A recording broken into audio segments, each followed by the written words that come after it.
the last one that I make already.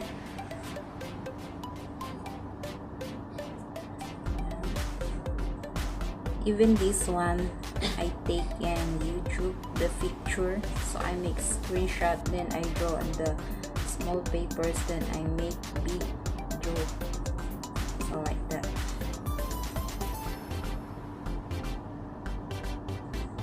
It's so nice.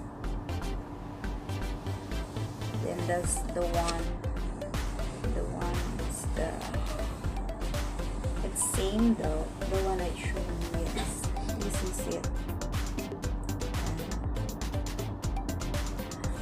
I make for pillowcase, so I put already design on the end of the fabric like that. So even down I put name, and for this one, so this is for the son of my honey, so the name is Jake. So nice. So actually I make already for my honey and for the another son.